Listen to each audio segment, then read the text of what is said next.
This is the Troll Patrol, live with Justin FREAKIN.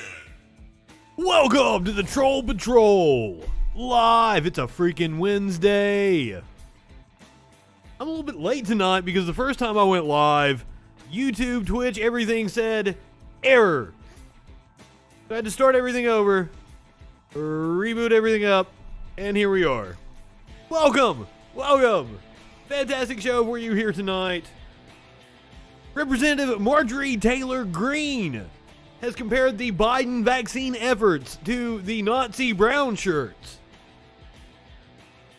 Also today, Representative Greene's hero, Donald Trump, apparently loves him some Nazis.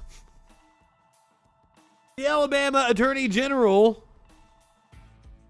is calling for the Limestone County Sheriff to not be able to point fingers at the other sheriffs that are corrupt in the state. Some kids that were picking up a pizza were shot by the cops. A woman in Illinois was stripped naked in front of the cops. Plus, we're going to go into the Olympics. A woman apparently was arrested after she tried to use a water gun to put out the Olympic torch. Also, apparently, it is the U.S. that's behind the weed ban in the Olympics. But by the end of the show, I promise you, a dog wearing shoes is going to seek revenge for a man that was knocked out by a flying cat.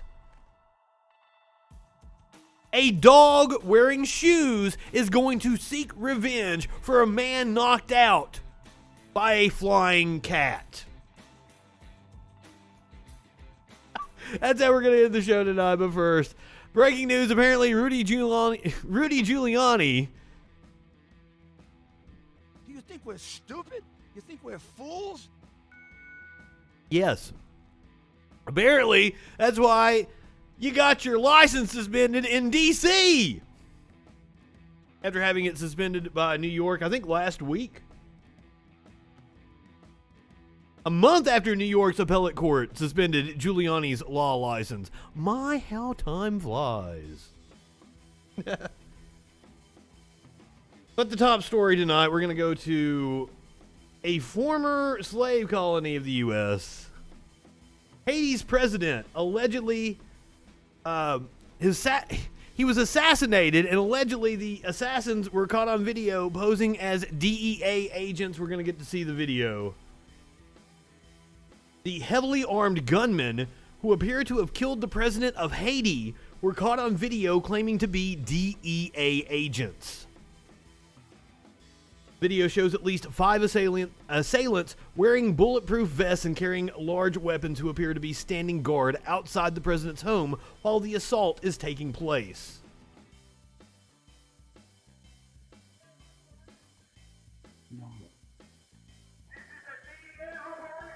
So just in case, it looks like it's really shitty video and we're not going to see much, but just in case, content warning fuckers.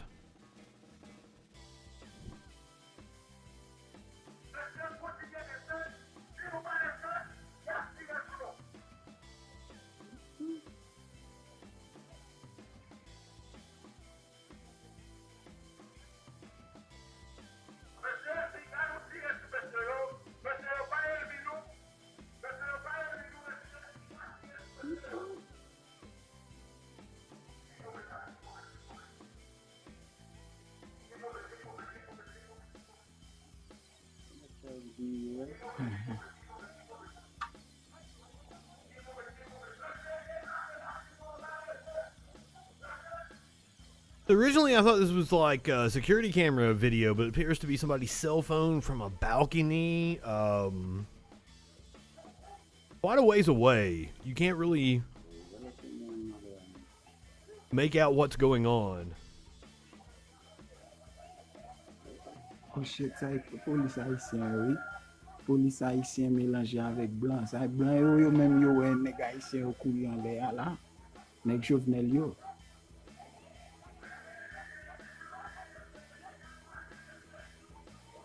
Oh, yo pon Jovenel ale. Oh, président ale bak wa. Président ale. Shit.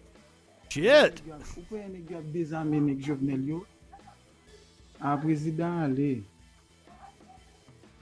I'm not sure what language he's speaking. I thought they spoke French in Haiti. The only word I could make out was shit. President Jovenel Moïse, I don't know how to say his name. I didn't listen to any news today. Jovenel Moïse, 53, died of gunshot wounds at his home in the hills surrounding the capital, Port-au-Prince, in a brazen raid shortly after midnight, while his wife, First Lady Martine Moïse, 47, was wounded and is hospitalized. There is no evidence suggesting the United States Drug Enforcement Administration was involved, and it was likely an attempt to create confusion around the source of the attack. The DEA has not yet issued a statement and did not immediately respond to an inquiry from Vice World News.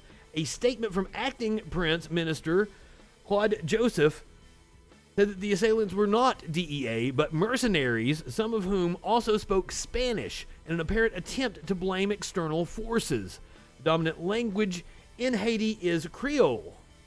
In the country's sole neighbor on the island of Hispaniola, the Dominican Republic, it's Spanish.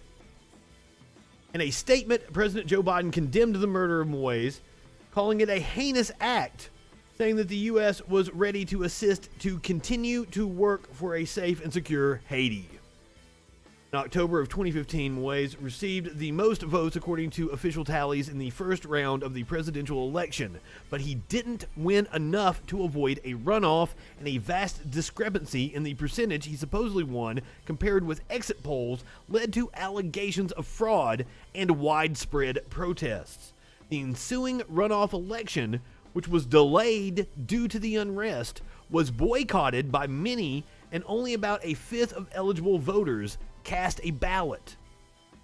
Moïse officially took power on February 7th, 2017, a year after the inauguration should have taken place. Marred by controversy from the start, his tenure was a tumultuous period in the country that's still recovering from a disastrous 2010 earthquake that killed more than 200,000 people and destroyed much of the country's infrastructure. In recent months, Haiti has suffered a crisis of kidnappings and has struggled to respond to the COVID-19 pandemic. The country, the poorest in the Western Hemisphere, is the only one in the region yet to vaccinate a single person. Wow. Critics have questioned Moïse's legitimacy, saying that his 5-year term should have ended in February. The president contended that since he didn't officially take office until 2017, there was another year left on his term.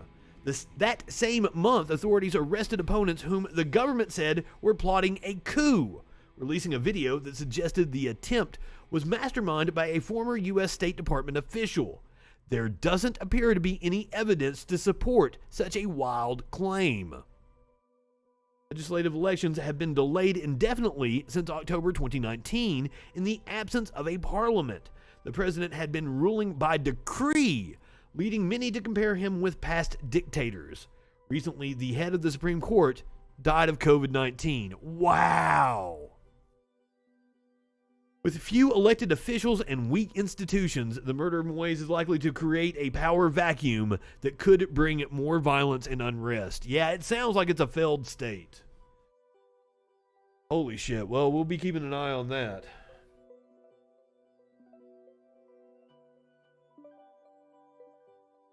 Also, a story to keep an eye on. Apparently, civilization is coming to an end. New reports suggest high likelihood of human civilization coming to an end starting in 2050. That's my lifetime. Jesus. Maybe. I don't know. I've lived hard.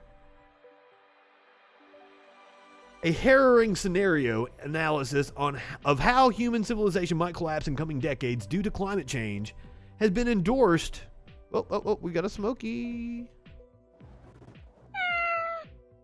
has been endorsed by a former Australian defense chief and senior Royal Navy commander. The analysis, published by the Breakthrough National Centre for Climate Restoration, a think tank in Melbourne, Australia, describes climate change as a near to midterm existential threat to human civilization and sets out a plausible scenario of where business as usual could lead over the next 30 years. The paper argues that the potentially extremely serious outcomes of climate-related security threats are often far more probable than conventionally assumed, but almost impossible to quantify because they fall outside of human experience of the last 1,000 years. Curiouser. On our current trajectory, the report warns planetary and human systems are reaching a point of no return by mid-century, in which the prospect of a largely uninhabitable Earth leads to the breakdown of nations and the international order. The only way to avoid the risk of this scenario is what the report describes as akin in scale to the World War II emergency mobilization, but this time focused on rapidly building out a zero-emissions industrial system to set in train the restoration of a safe climate. The scenario warns that our current trajectory will likely lock in at least 3 degrees Celsius of global warming, which in turn could trigger further amplifying feedbacks, unleashing further warming. That's what I talked about the other day. Venus suffers from the runaway greenhouse effect.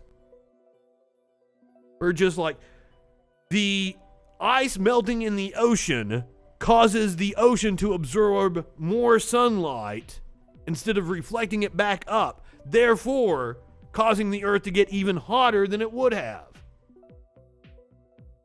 The result would be devastating. Some 1 billion people would be forced to attempt to relocate from unlivable conditions, and 2 billion would face scarcity of water supplies, agriculture would collapse in the subtropics, and food production would suffer dramatically worldwide.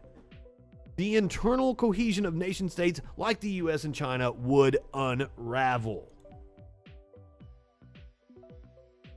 I mean, it's not like we've seen just wild things occur here in the US, like over the weekend, a wildfire in California that could be seen from space.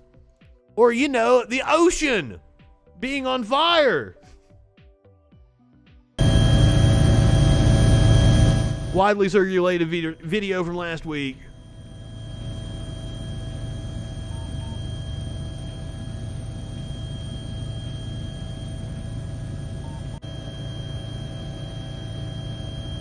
A deep well caught on fire in the middle of the fucking ocean.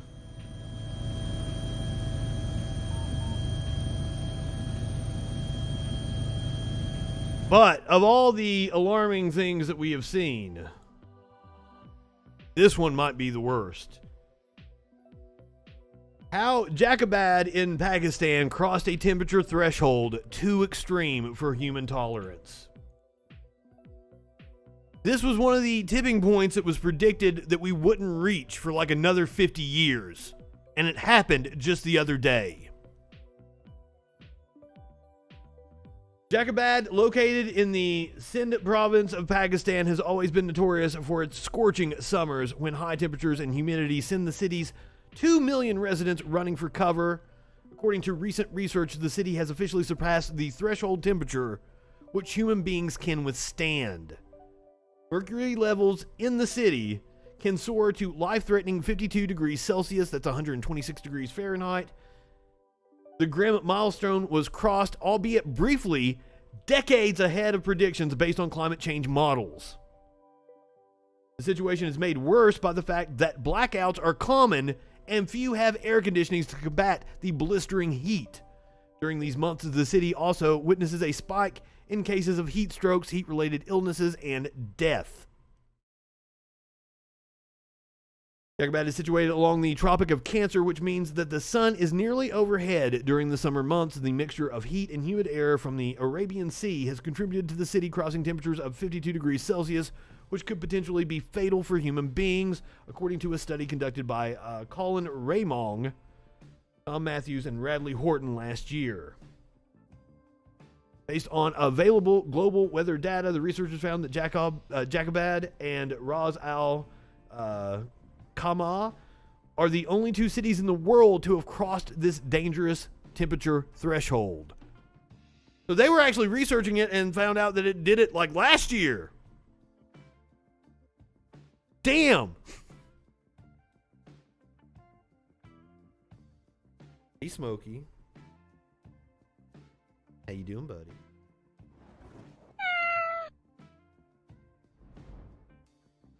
Not only do we have to worry about the effects on our infrastructure and such, good Lord, trying to catch up to the live version.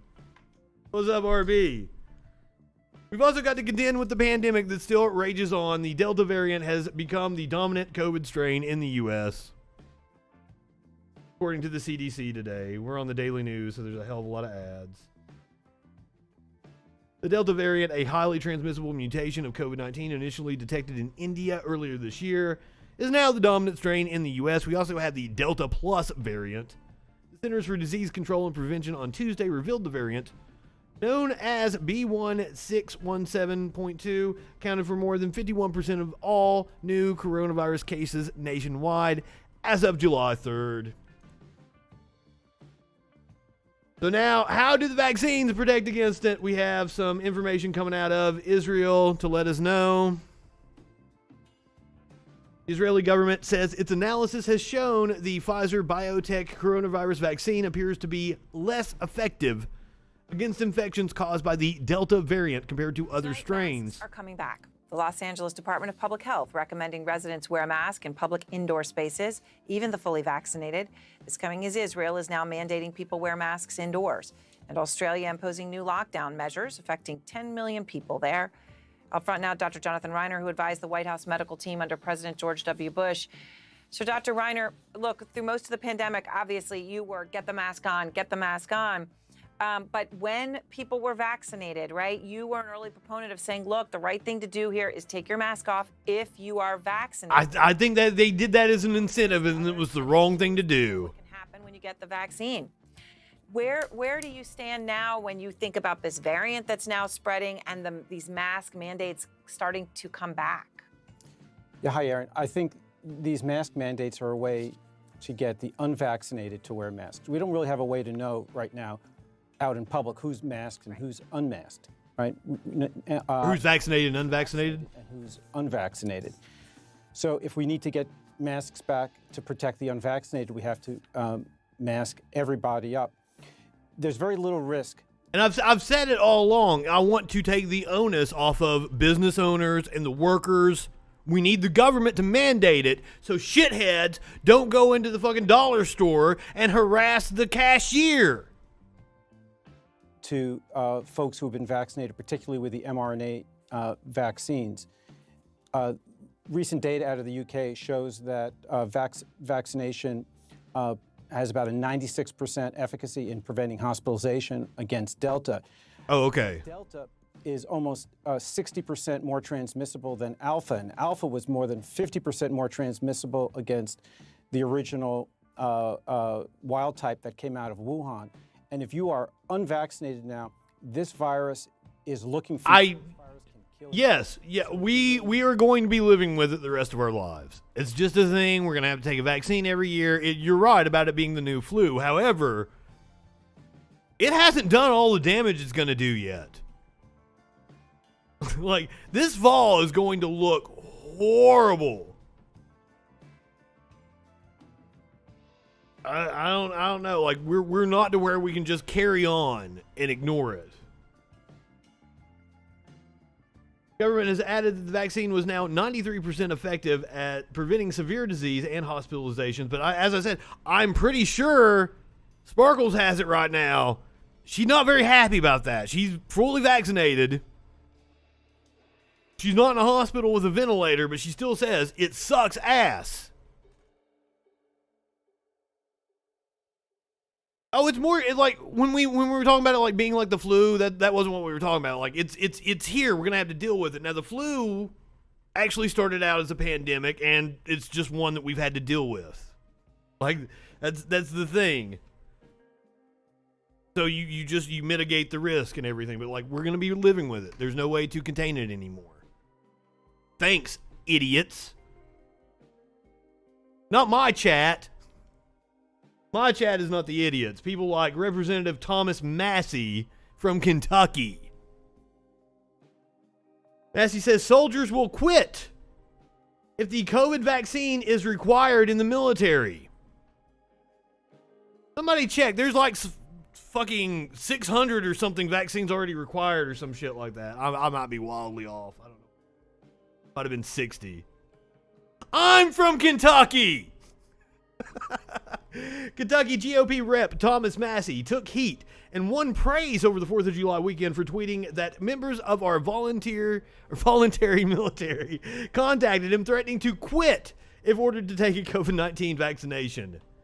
As of Tuesday, the Saturday tweet had more than 8,700 likes and 17,000 comments. While some agreed with Massey, others noted that other vaccinations are required for all military personnel, and quitting the military is considered being absent without leave. I believe you can be court-martialed for that shit. Massey's tweet followed his June 14th introduction of H.R. 3860, which would prohibit mandatory COVID vaccines for members of the armed forces. As of Tuesday, the bill has 23 co-sponsors. Of course, they're all members of the Republican Party. The Republican Party, like Representative Marjorie Taylor Greene, who thinks the Biden vaccine efforts are akin to the brown shirts. In a tweet on Tuesday, MTG compared a push by President Biden to ensure as many Americans are vaccinated against the coronavirus as possible to the people who helped Adolf Hitler rise to power in Nazi Germany. Green's tweet read, Biden pushing a vaccine that is not FDA approved. Ma'am, you're wrong there. It's FDA approved. It's emergency approved. COVID is a political tool used to control people. People have a choice. They don't need your medical brown shirts showing up at their door ordering vaccinations. You can't force people to be a part of the human experiment. I think everybody is a part of the human experiment. I think you used that phrase wrong. This was Biden's statement. Ways to make gains in getting those of you who are unvaccinated vaccinated. Because here's the deal. We are continuing to wind down the mass vaccination sites that did so much in the spring to rapidly vaccinate those eager to get their first shot and their second shot, for that matter, if they needed a second. Now we need to go to community by community, neighborhood by neighborhood, and oftentimes door to door, literally knocking on doors to get help to the remaining people protected from the virus. And in case anyone is unaware, that's the way we do it with the UN and other countries. We go door to door and hand out vaccines. Literally, the U.S. military goes door to door with the UN, hands out vaccines. Life-saving fucking vaccines, but that's the same as the brown shirts coming to get you, right? According to Representative Greene. Weird thing to say when today we learn that one of Greene's heroes, Donald Trump, told his chief of staff, John Kelly, that Hitler did a lot of good things. Oh shit. It's always projection with the Republicans. Former President Trump reportedly said in a conversation with then Chief of Staff John Kelly during his 2018 trip to Europe to commemorate the end of World War I that Adolf Hitler did a lot of good things. The conversation is included in an upcoming book from the Wall Street Journal's Michael Bender. Frankly, we did win this election, the inside story of how Trump lost, a copy of which was obtained by The Guardian. The news outlet reported that while Trump denied making the remark to Kelly, several unidentified sources said Kelly told the president that he was wrong, but Trump was undeterred.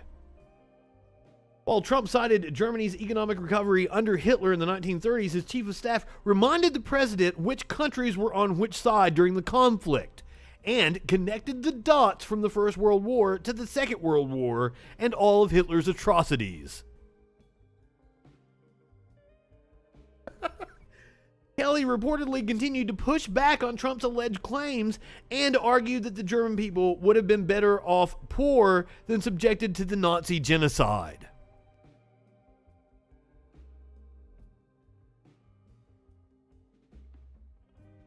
Trump spokesperson Liz Harrington said in a statement to The Hill that the reported conversation is totally false, even though Trump slept with a fucking book of Hitler's speeches next to his bed.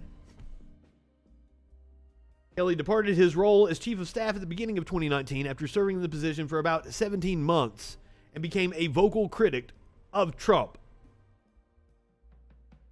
Not before he lended him legitimacy. Also, from the same book, Trump apparently discussed pardoning Ghislaine Maxwell.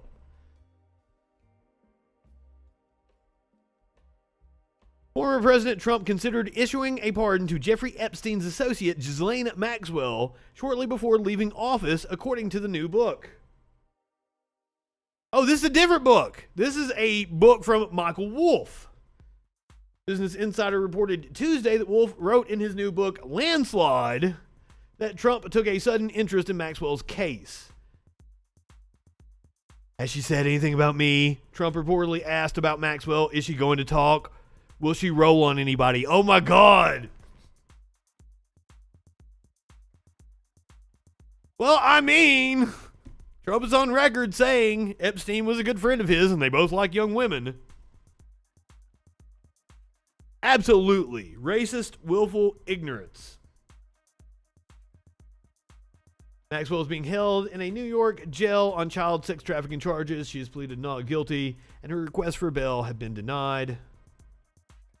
Wolff has written 2 other books about Trump, the bestseller Fire and Fury and the sequel Siege.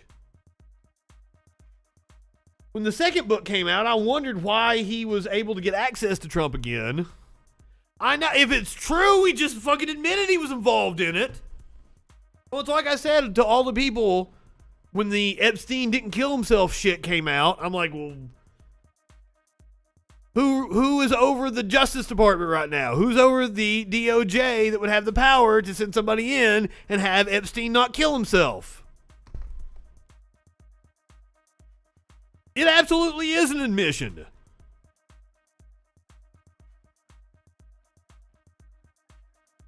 But hey. It's all false. It's all false.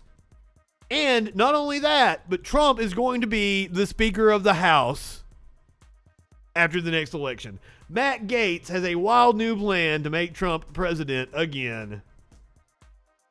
Florida Rep Matt Gaetz, who I have no clue how he is still in Congress, said at a Trump rally in Sarasota over the weekend that should the GOP win control of the House of Representatives after the 2022 midterms, he'd vote for Trump as Speaker of the House, despite the fact that Trump seemingly has no plans to run for the House whatsoever. So, let's listen to the comments. The next election cycle, when we take back the House of Representatives, when we send... Now here's the thing. I've been saying all along, they stand a good chance of taking back the House. Unless Trump is front and center. If Trump is front and center in the House races in the midterm, history tells us he's a motivating factor for Democrats. And it really seems that the Republican conspiracies are going to depress the vote. So I'm liking the Democrats' chances at not only keeping the House now, but possibly gaining seats. Pelosi back to the filth of San Francisco.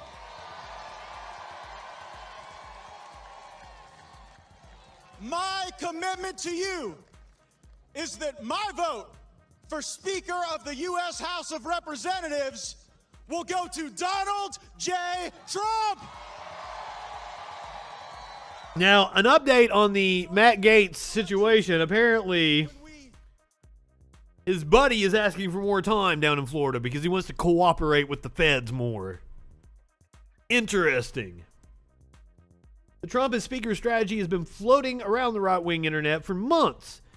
And for understandable reasons, becoming the Speaker of the House would bring Trump, who has repeatedly said he could retake the White House before 2024, the next presidential election, to third in line for the presidency behind Biden and VP Harris. If Trump became Speaker and an impeachment effort against Biden and Harris was successful, Trump would become president. There's not a chance in hell that would happen. Trump becoming Speaker of the House is possible, actually.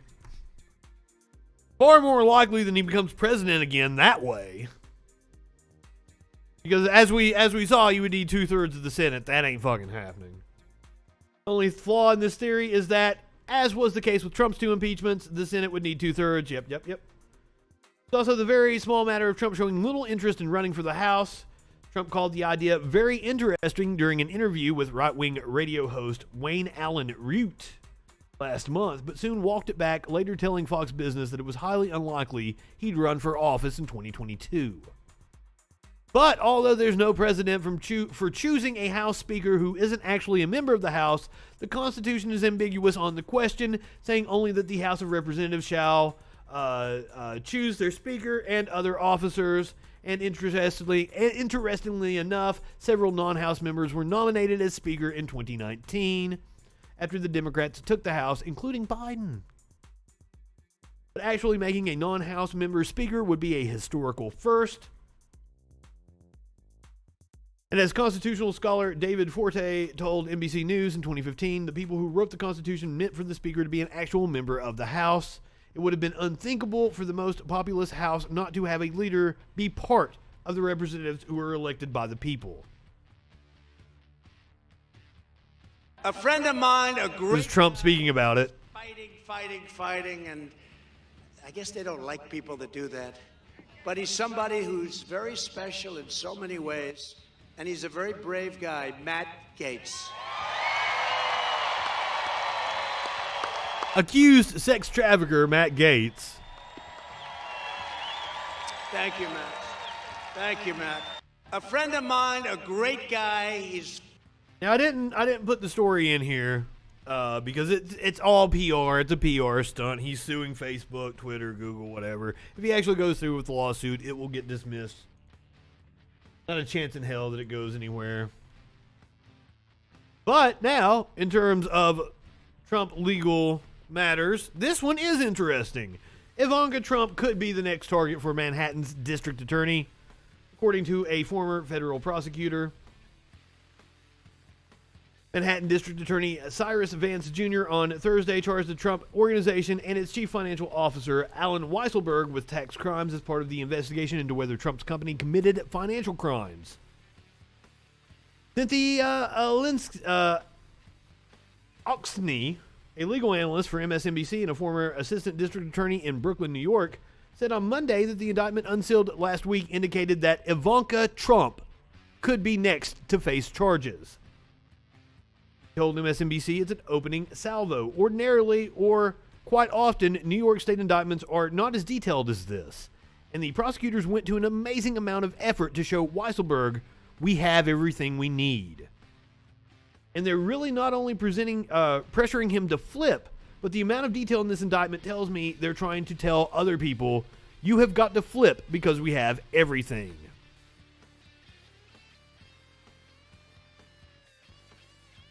All right, so this is a Trump biographer. You just make it up as you go along. On Ivanka. Well, it sure is classic Trump. And, I think the IRS knows whether you're supposed to pay taxes on tuition paid for your grandchildren by your employer. And I think the answer is yes. They're referring to his comments at that rally in Sarasota where Trump was like, who even knows if you have to pay taxes when you pay your friend's daughter's tuition or buy him a car? Who knows? I'm paraphrasing there, but it was something close to that. These guys did, from keeping 2 sets of books to, these exorbitant fringe benefits that they call fringe benefits, but are really half the pay that Alan Weisselberg received on an annual basis.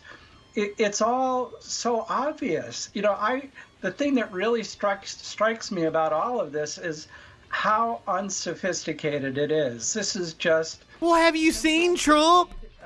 the kind of things that almost anyone could imagine. And the minute they went looking, they found You look up unsophisticated in the dictionary, and there's a picture of Trump next to it. It seems. And Michael Cohen told CNN he knows how this is going to play out for Weisselberg because he lived through it. Let's listen. What you have right now is Alan Weisselberg's head on the chopping block. And do you think that Donald Trump will protect him? Well, if Alan looks back at what happened to me, the answer is an emphatic no. So I think Trump would flip on Ivanka if given the chance. You know, he really is acting as if he is going to the ship. You know, and I think this is astounding given Michael Cohen's example. But there's another thing that I notice in the president's or the former president's complaints, and his idea that, well, they're going after really good people and they would only be going after me because of political motivations. Well, the big problem for him is that he invited all of this. He ran for president in the first place as a publicity. And that's sad. That's the sad part. If he hadn't got involved in politics, he probably would have got away with all this bullshit. Intended to be elected president. And then when he became president, journalists started digging into the facts of his wealth, which... Wait, they had Blues Traveler at the 4th of July celebration? What? Every time I hear a Blues Traveler song, all I can think about is that, like, look up the Vice article where it's like John Popper from Blues Traveler is stalking me. It is a wild story. Sorry, completely off topic. Which has always been in doubt. And then people that he really hurt, that he steamrollered over the years, leaked documents to the New York Times that gave the truth about his taxes for the world to see. Faced with all of that, the prosecutors had no choice but to go after him. So this idea that this is political is crazy. Well, I mean, the prosecutors did kind of run on it. Practices that to be fair, for more than a dozen years, and he's getting what he deserves. And what's with all these... Damn right he is. ...associates having tax problems and facing tax charges over the years? Well, this is obviously a way of doing business for an organization that more resembles organized crime than an ordinary corporation. You know, the other person who I think is in peril is Ivanka Trump. One of the things that Alan Weisselberg is in trouble for is taking money as a contractor and then claiming self-employed status so that he can get some of the retirement benefits that the tax code allows for self-employed people. Well, we know that Ivanka Trump got quite significant sums paid to her as non-employee compensation that freed the Trump organization from paying part of her taxes, and it put her in a status that I think the IRS would have lots of questions about. So these folks don't know how to play the game straight. I think everything they do is crooked. Ain't that the truth? Everything! Now, Trump could be called to testify in the January 6th probe. Representative Clyburn, God, I fucked. Representative Clyburn.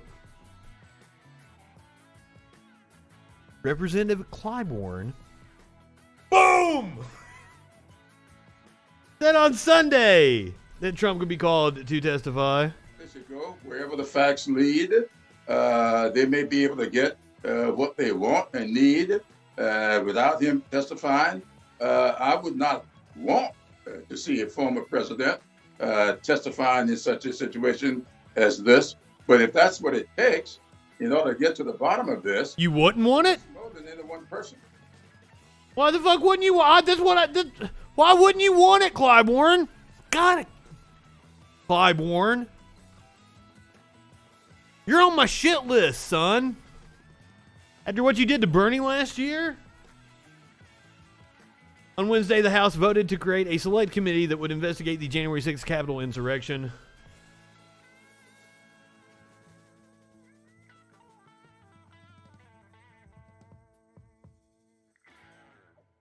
Lots of news coming out about the insurrection, such as Representative Mo Brooks throwing Trump under the bus.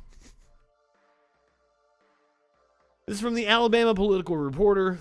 Josh Moon does a fantastic job. In a court filing last Friday, Congressman Mo Brooks laid blame, at least partially, on former President Donald Trump. I think he said partly, I said partially. Same difference. For Brooks' fiery speech at the January 6th rally, at which Brooks told the crowd it was time to take names and kick ass.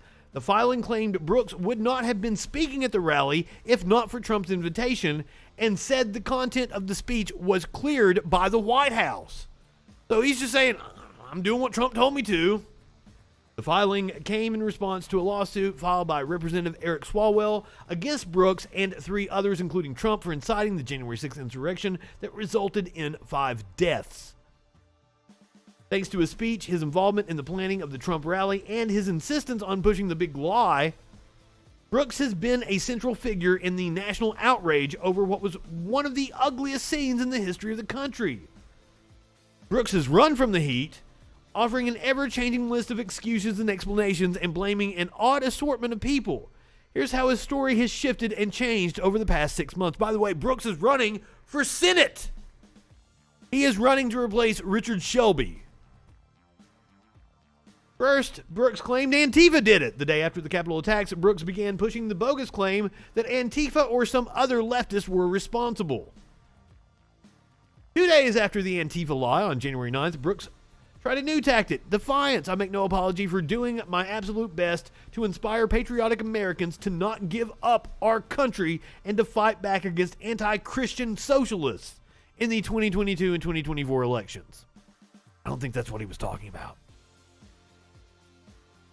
He also claimed he was talking about Democrats. During his defiant period, Brooks also landed on another talking point that he had leaned on a few times, claiming that his reference to an ass in his kick-ass rally comments was referring to Democrats. The Democratic Party's mascot is a donkey. The Proud Boys did it was another one. In an abrupt 180, a month after claiming that he was proud to inspire patriots to act, Brooks claimed in a C-SPAN interview that the insurrection really wasn't that bad. You had 20 or 30 Al-Qaeda suicidal types in there. It could have been a horrible scene. And that good MAGAs had been infiltrated by bad MAGAs.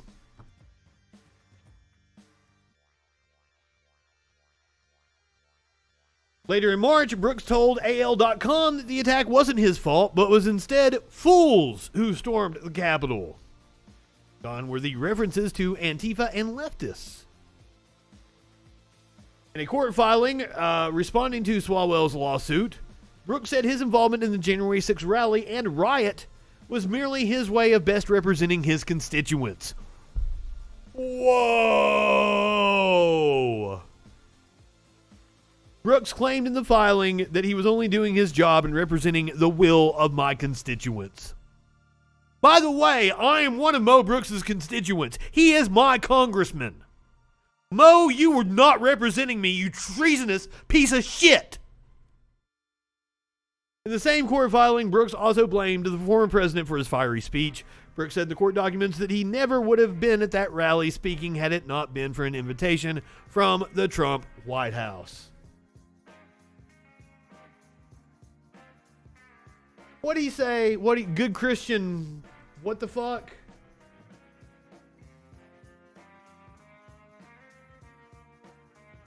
I make no apology for doing my absolute best to inspire patriotic Americans to not give up on our country and to fight back against anti-Christian socialists.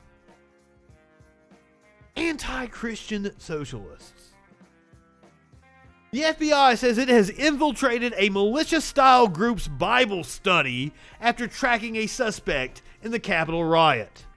These good Christians that Mo Brooks was referring to. A man charged with storming the Capitol on January the 6th is also said to have participated in a self-styled militia that referred to its meetings as Bible study and discussed surveilling the Capitol complex after the attack. Oh, wow. I am not going to be able to say his name correctly, so my apologies. I believe it's Mr. Dong. Phi Dong, 27, was released to his home confinement on Friday after facing multiple charges, including disorderly conduct and obstruction of an official proceeding tied to the riot. In a complaint made public Tuesday, the FBI says an undercover police officer encountered Dong at the Capitol on the day when supporters of President Donald Trump breached the building. He described himself to the officer as an operator, the complaint said, adding that evidence showed he was later spotted inside the building wearing a Japanese-style mask. The complaint said roughly a week later, the undercover police officer connected Dong to an undercover FBI employee who embedded himself with Dong's group. So they were already under surveillance? Jesus! Or did they track them afterwards?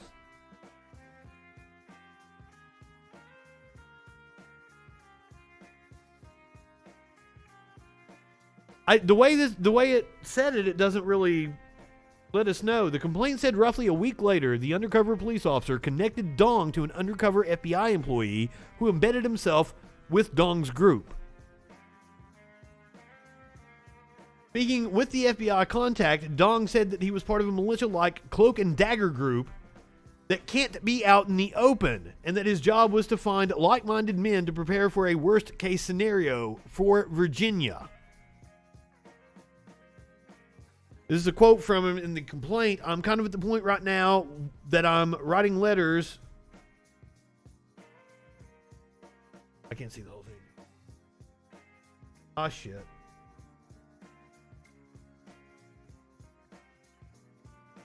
I'm kind of at the point right now where I'm writing letters to my son. If I get into a gunfight with the feds and I don't make it, I want to be able to transfer as much wisdom to my son as possible. I've got the manuscript. I've got my, what do you call it? I can't even think of the word. It's like what a lot of his manifesto.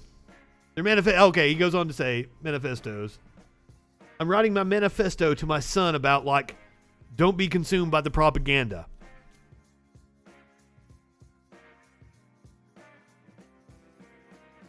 Propaganda to these people is reality.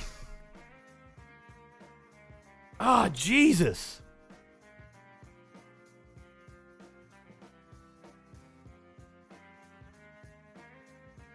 So while Mr. Dong was able to get out, the QAnon shaman is not. He is still being held. Jacob Anthony Chansley is being held in the Inglewood. Oh, shit. Make me turn off my ad blocker.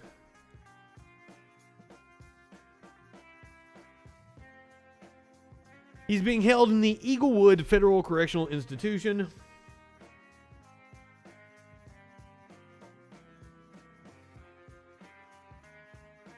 Chansley, known as the QAnon shaman, who was among the most recognizable faces of the January 6th insurrection at the U.S. Capitol, is undergoing a competency evaluation at federal prison, according to a federal legal document. Chansley is at the Inglewood Federal Correctional Institution, awaiting trial on 6 criminal charges, including violent entry. Photos and videos of Chansley showed him among the rioters who broke into the U.S. Capitol, stole a door, in an attempt to overturn the fair presidential election. Chansley's face was painted red, white, and blue, and he wore a furry headpiece with long black horns and carried an American flag. Oh, God. Speaking of QAnon, disgraced General Michael Flynn, he put out a video a couple weeks ago. I think we watched it on the show. His family says that the QAnon oath video, that's just their family's motto. That's not them, like, being QAnon weirdos. They're just reciting a family motto. Family of disgraced former National Security Advisor and current QAnon influencer Michael Flynn says that a video of them taking a QAnon oath is in fact part of a simple Flynn family tradition. That is a claim being made by Flynn's brother and sister-in-law, Jack Flynn and Leslie Flynn, in a new court filing related to the couple's $75 million defamation lawsuit against CNN. They filed a defamation lawsuit against CNN for reporting the truth. Wow. And unfortunately, CNN will probably settle because that's what they're going. It's going to be cheaper for CNN to say, because like the Flynn's probably just want CNN to admit they were wrong, so they'll settle for like $1,000, which is way less than CNN would be out to fight the case. That's what they did with the kid that was in the face of the protester at the Capitol from the Covington High School in Kentucky. They sued CNN and they won, but CNN settled with them. I guarantee it was for fucking pennies. It was less than CNN would have been out to actually fight it and win, but I think CNN should fight it and win since their reputation is on the line. The lawsuit relates to a CNN report from February 4th that features a 2-second clip of a video posted to Twitter by Michael Flynn on July 4th, 2020, showing him and his family all reciting an oath of allegiance that includes the phrase, "Where we go one, we go all." Jack Flynn, do solemnly swear that I will support and defend the Constitution of the United States against all enemies, foreign and domestic. That I will bear true faith and allegiance to the same. That I take this obligation freely. Without any mental reservation. Or purpose of evasion. And that I will well and faithfully. This is so fucking discharge the duties. Psychotic. Of the office of which I am about to enter. So help me God. Where we go one, we go all. God bless America. Now, it is from some fucking movie. That's where the QAnons got it from. It's like The Hunt for Red October or some shit. I think I'm wrong. That was a good movie. I think it's a lesser-known movie. While some QAnon believers claim the phrase is taken from an inscription on a boat owned by former President John F. Kennedy, the reality is that it's simply a phrase from a 1990s sailing movie, White Squall.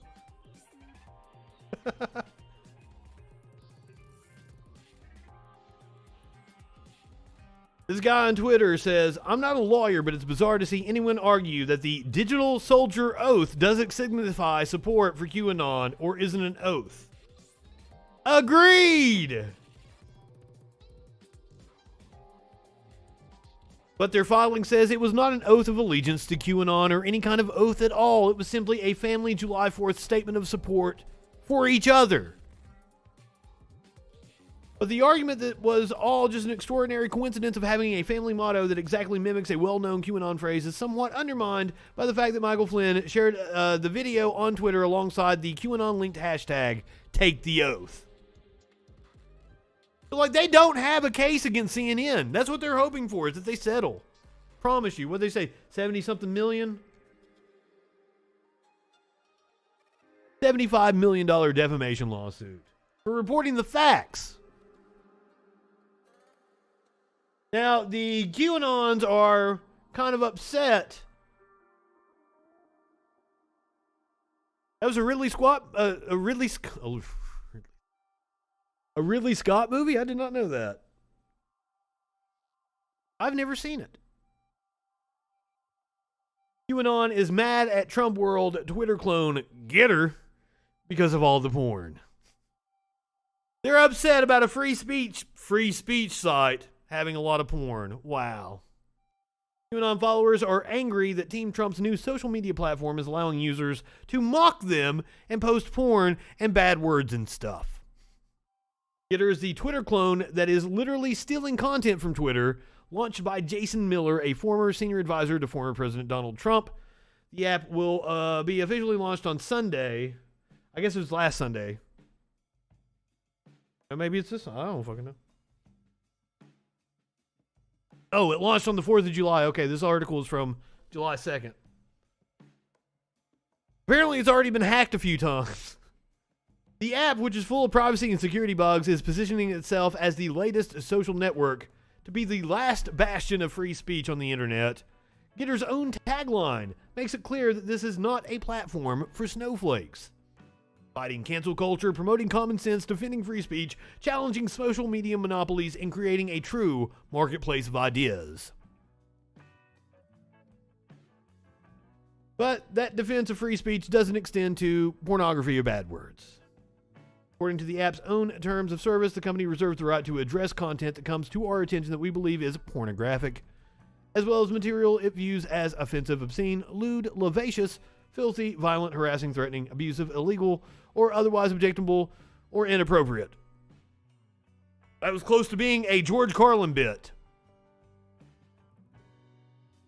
All these words to describe it, and all I could come up with was shit, fuck, motherfucker, cocksucker. I fucked it up badly.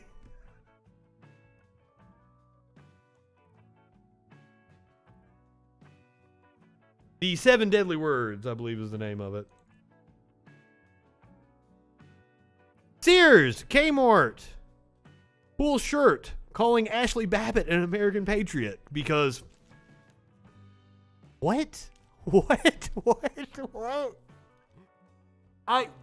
What? They were selling a shirt calling Ashley Babbitt an American patriot. Sears and Kmart had pulled a t-shirt from their website that referred to Ashley Babbitt, the woman who was shot and killed by a Capitol police officer during the January 6th Capitol riot, as an American patriot.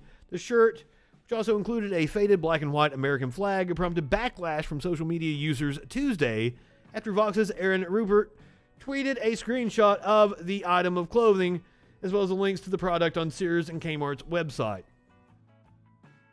I knew Sears and Kmart were struggling, but shit.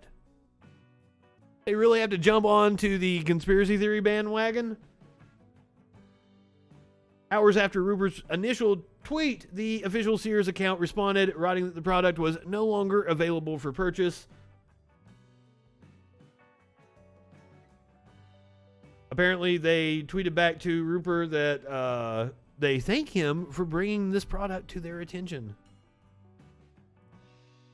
As of Wednesday, the URLs that previously led to the product on the Sears and Kmart websites now say, yikes! I doubt the yikes. That's probably one of those, 404 not available pages. All right, it's time to hit the content warning.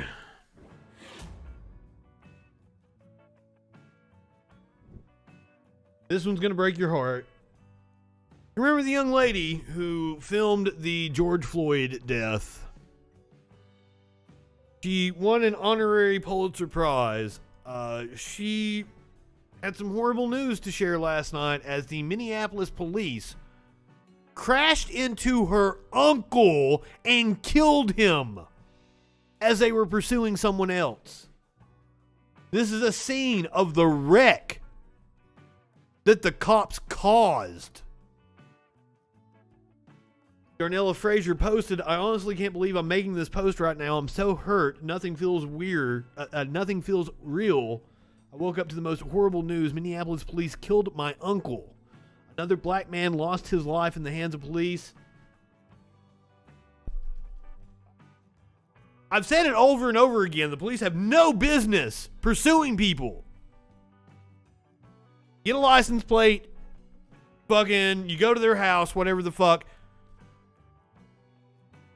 This is the kind of shit that happens when cops engage in high-speed pursuits. Apparently, it was a residential area. That it was like a 25, 35 mile per hour road. This was just breaking last night. Let's see if we can... This is an independent reporter, Georgia Fort.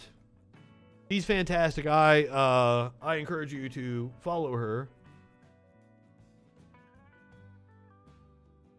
Lanil Frazier was caught in the crash at the intersection of 41st Avenue and North Lindale Avenue, according to his daughter. He was on his way to his girlfriend's home at the time. Frazier's car was in critical condition. Fucking the police car is mangled as fuck. So the police officer suffered non-life-threatening injuries, according to the Minneapolis. The innocent person died, and the shithead that caused it lived. According to Minneapolis Police Department, their policy requires lights and sirens to be activated during the pursuit. According to a neighbor, she says she did not hear sirens or see lights leading up to the crash. So it looks like another case of police malfeasance, but hey, what else is new?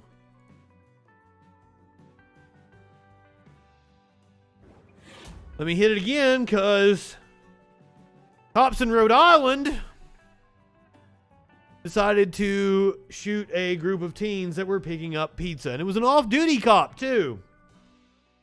An off-duty Rhode Island cop shot an 18-year-old driver last month after he saw an Audi full of teenagers speeding and tried to stop the vehicle in a pizzeria parking lot, according to court documents.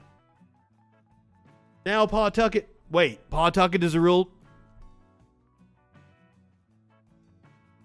I didn't know Pawtucket was a real town. First of all, I don't think Rhode Island is a real state. I've said it a million times. I've never met anybody from Rhode Island. I don't know anybody that's met anybody from Rhode Island. I don't think Rhode Island is real. But I thought Pawtucket was the name of the fucking town in Family Guy and it was fictitious. So, learn something new tonight. Pawtucket police officer Daniel Dolan is facing criminal charges, including assault with a dangerous weapon, over the June 23rd incident, authorities announced on Thursday. He's also on leave from the department, so he's still getting paid.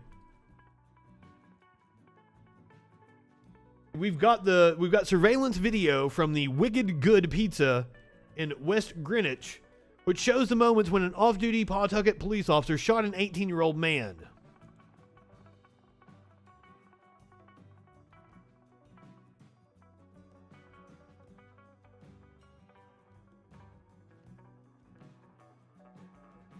What the fuck?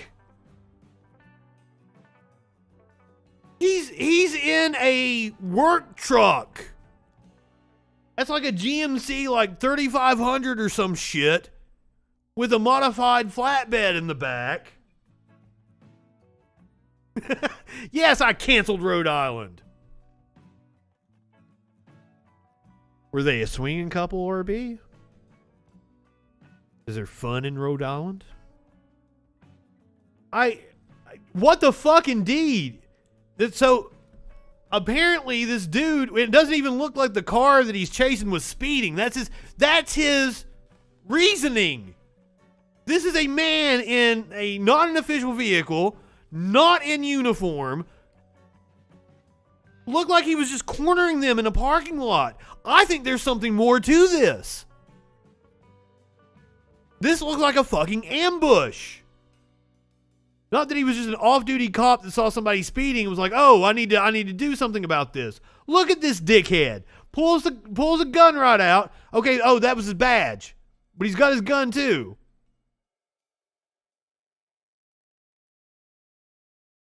I don't know that we actually saw the shooting there.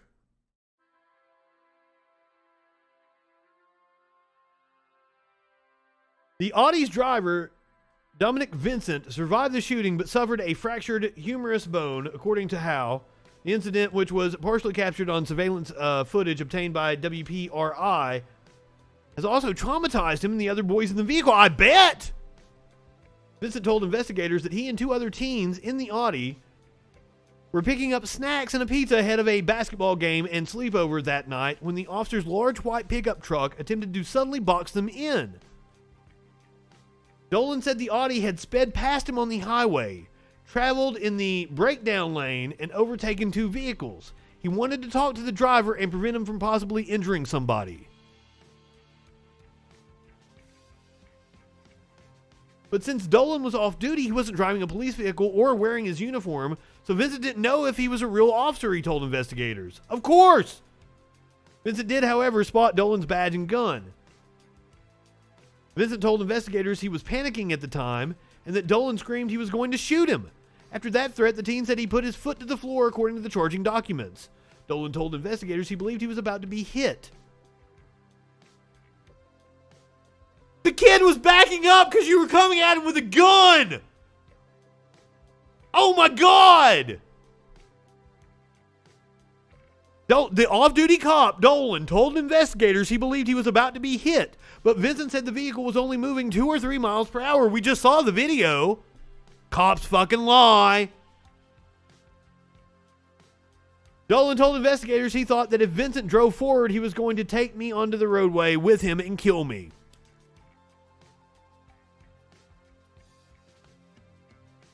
The incident began, according to Dolan, after he ended his shift, consumed a sip of beer, and spotted the teenagers. He admits he was intoxicated. The cop admits to drinking and driving.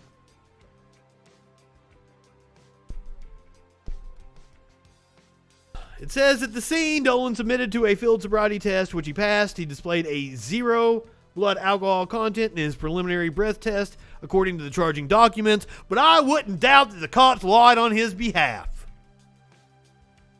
Dolan said he initially assumed the Audi had been used in a crime or involved in a high-speed pursuit with police, but continued driving because he didn't see any kind of chase himself, according to charging documents. Eventually, he lost sight of the Audi, pulled off the highway where he witnessed the same vehicle driving into Wicked Good Pizza. Dolan followed behind him. Once in the parking lot, he hopped out of his truck, presented his badge, and told the vehicle to stop, at which point the Audi started to back up. Once Dolan believed that he might be hit, he fired his weapon. He then got back into his car and once again followed the boys, who had driven off a short distance before coming to a stop. After they were all together again, Vincent allegedly told Dolan he thought he was going to die and pleaded for help, according to charging documents. Dolan told investigators that he called 911 and wrapped a sweatshirt around Vincent's arm in a makeshift tourniquet. You know it. I do not believe for a second he blew a 0.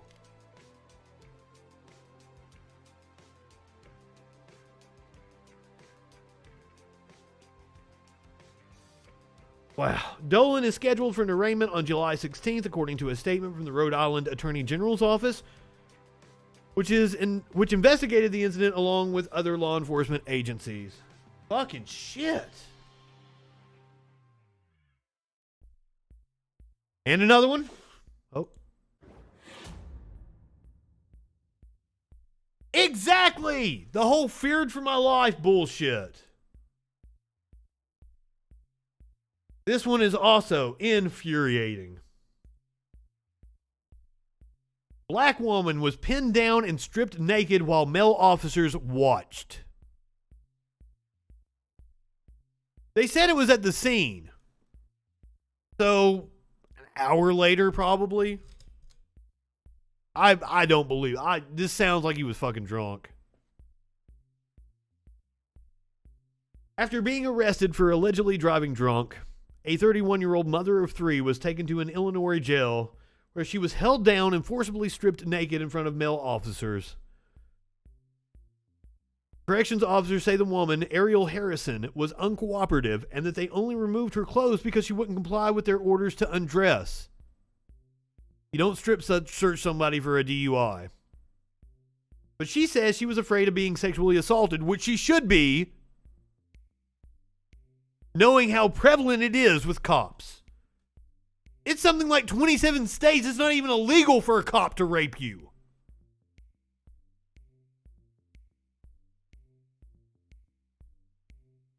So, she said she was afraid of being sexually assaulted and that she shouldn't have been detained in the first place. They pulled me over. They didn't really explain to me. They just pulled me out of my car. Violation of the Fourth Amendment. Harrison told Vice News she said she hadn't had any alcohol that day, despite a police report that says she consumed 2 shots of Fireball whiskey before driving. Cops lie all the time. Harrison, who's black, was driving around Macomb County, Illinois on October 26, 2019, when police pulled her over after receiving a call about a vehicle driving recklessly. Officers allege she was driving under the influence, but Harrison, who's blind in her left eye, says she was never tested and was tased multiple times before being transported to the jail in the back of a police vehicle. Sounds about right. Harrison has already been found guilty. What? Of 4 charges, and she's awaiting sentencing on August 10th. The state attorney told Vice News that her attorney has filed a standard motion for a new trial, but that he could not comment further on the case. A statement shared with Vice News, the Macomb Police Department says it stands by the officer's account of what happened after investigating the incident internally. Oh, the police investigated the police. The McDonough County Sheriff's Office, which runs the county jail where Harrison was held, didn't respond to a request for comment. One of her initial court appearances, Harrison said her public defender failed to dispute the police's claims that she was resisting arrest. So the Democratic Women of McDonough County, a local organization fighting racial and social injustice, stepped in to help make her case. And it was within the last 2 months the organization has helped Harrison obtain and release 2 videos of what happened in the jail the night she was arrested. Oh, Jesus.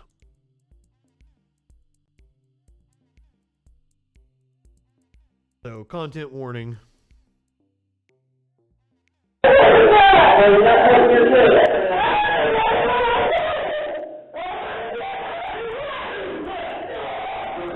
Yeah, they wouldn't release the footage. They had to get this from a FOIA request.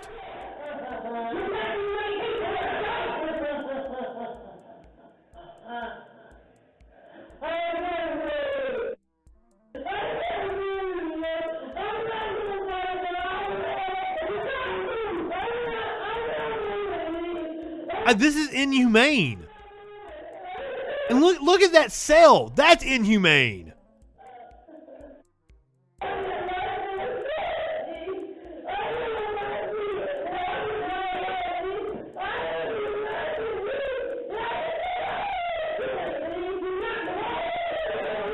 Why are they trying to strip her anyway? You don't strip search for alcohol.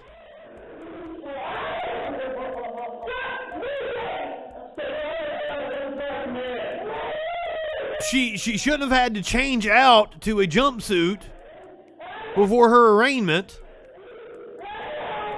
None of this makes any sense.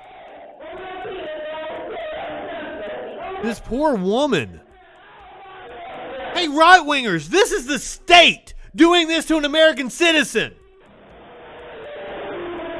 All you fuckheads talk about how great this country is. This is the government doing it to an American citizen. Get mad about it.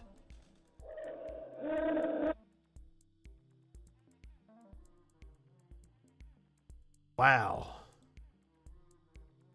First video obtained from the jail through a Freedom of Information Act request shows security footage of 3 officers we just watched. The second video, which was released last month, takes place hours later. In the footage, Harrison approaches the door of the cell. The video was released without audio to confirm the rights violations in the least traumatizing way possible, apparently.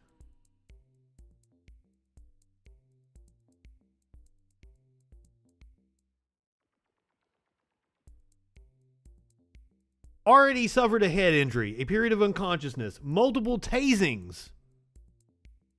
This poor woman being treated like a fucking animal.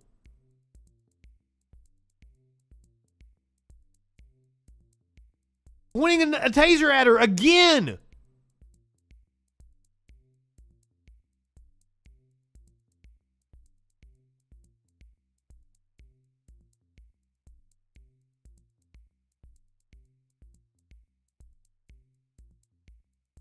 This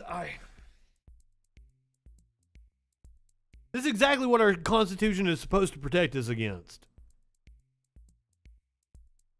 You constitutional conservatives that suck cock all the time.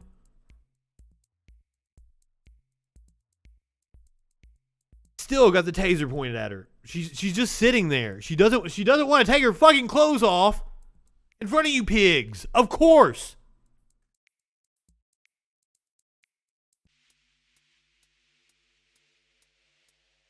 Jesus Christ.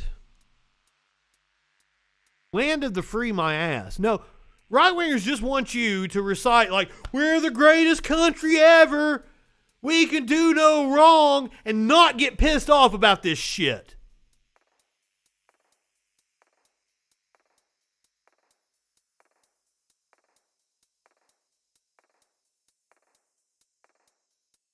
Complete bullshit. This is torture.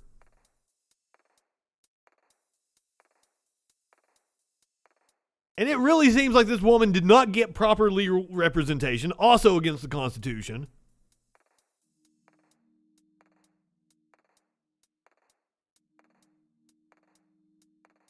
These corrections officers should be fired and charged.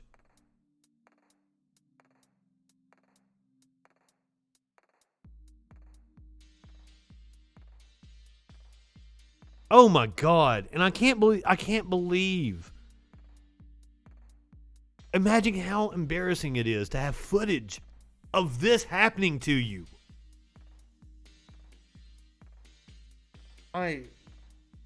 God, this woman deserves millions. And that's another thing I'm pissed off about. You fiscal conservatives, why aren't you upset about the amount of money municipalities have to pay out because of incidents like this?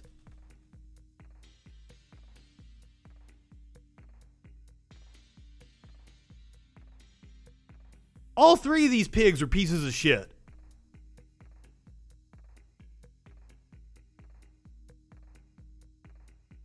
And then they just leave her in the cell naked. What?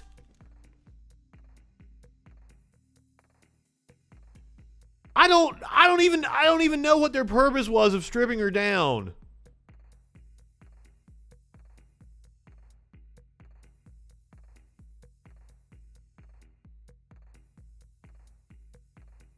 Just, oh my God, disgusting.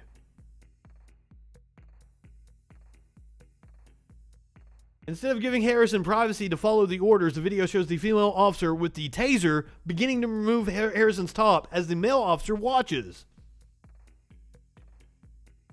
Jail staff typically have the ability to conduct searches of individuals, but they must be done reasonably and comply with federal standards. Another video provided to Vice News shows Harrison putting a piece of clothing around her neck and standing on the toilet, although she says she has no memory of trying to harm herself. It's unclear if the incident contributed to the jail's decision to search her.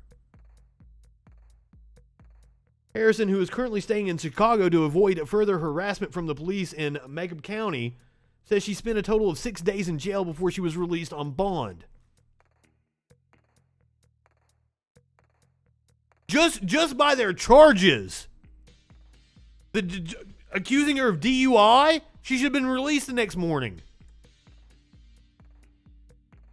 Harrison's encounter with the Macomb Police Department began after she dropped her off her kids, ages 6, 12, and 13, at the local YMCA.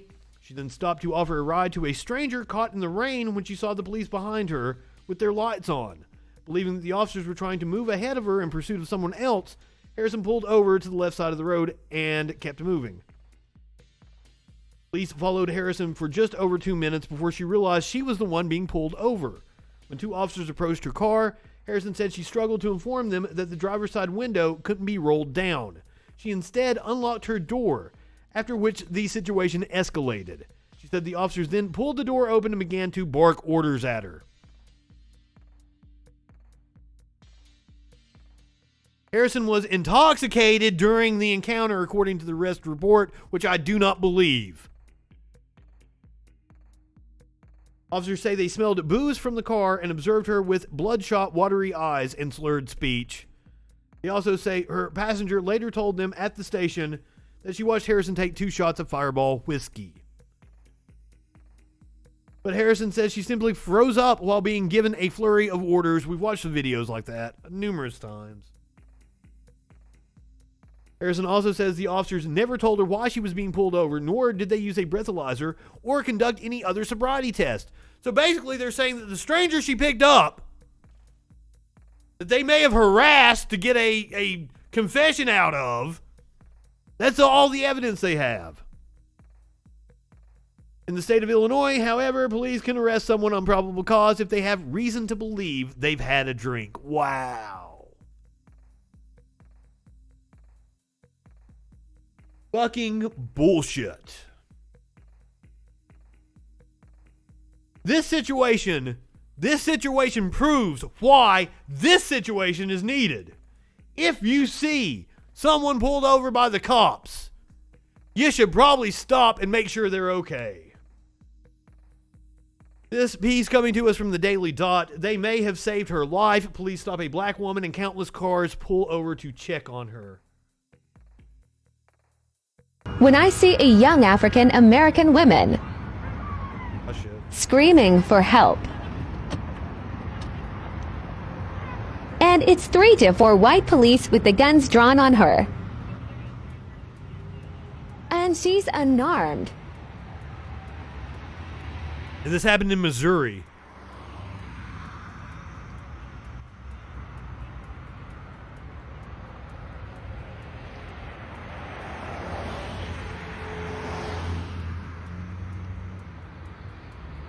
You damn right I'm showing up. Now, I can't see from the video, but apparently they had guns drawn on her.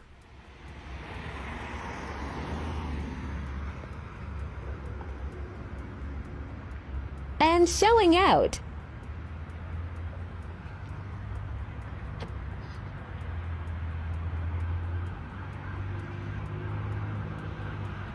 Until I find out what it's all about. Anytime I see cops out, whip that phone out. Hell, even if you're not recording, whip your phone out just to fucking put the fear of it in them. As if they care.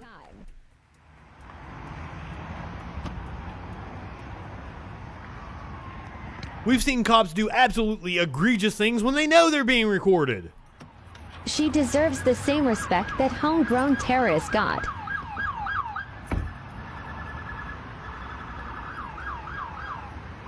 You're not just gonna shoot her over a traffic violation.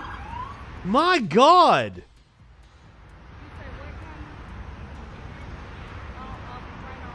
Why the fuck do they need that many cops?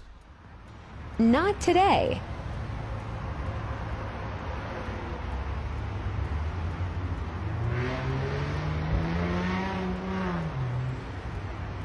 When I pulled over, everyone pulled over.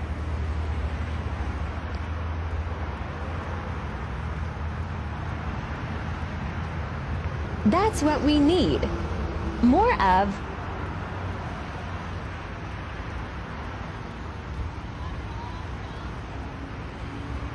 I don't know if he had a taser or something out. 4 to 5 men.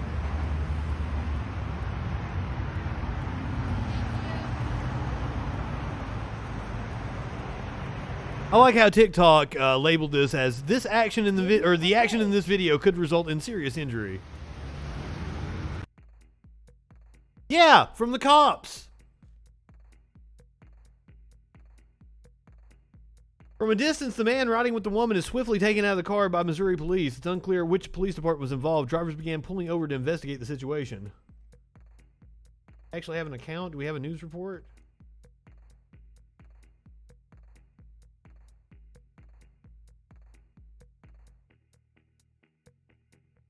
We don't actually know what happened in that situation, but I do encourage you to always do things to keep the cops honest because, you know, cops are liars. Cops are racist ass pigs. Keeping them honest includes punching them in the face when they say racist ass shit. Knoxville police investigate off-duty cop who was punched after making racist comments. The Knoxville Police Department has opened an internal investigation into the conduct of an off-duty officer accused of making racist comments in a parking lot after a wedding 2 weeks ago. Tanner Holt, who sounds like a fucking Nazi, is white. A police report says he repeatedly made racist remarks to a black man who was also attending the wedding, including telling the man that he didn't know they let black people in the reception hall. The man knocked out the officer with a punch to the face after he warned him to quit making racist remarks. The man has not been charged with a crime, as well he should not be. The incident took place on June 26th, just over a week after Knox News exclusively reported about how the Knoxville police commanders helped cover up an officer's racist harassment in 2019. 6 current and former officers told Knox News that the department tolerates a culture of racism. The department has a policy that says officers can't behave in an immoral, indecent, lewd, or disorderly manner, even when they're not in uniform. The department has promised a thorough and expedient investigation. Yeah, we'll see how that works out. But I'm glad the cop got what was coming to him. Now, the Attorney General, the next state over of Alabama, trying to stop a sheriff who was going on trial from actually naming names of other sheriffs doing exactly what he's doing. Alabama Attorney General seeks a finger-pointing ban in Limestone County Sheriff Mike Blakely's criminal trial.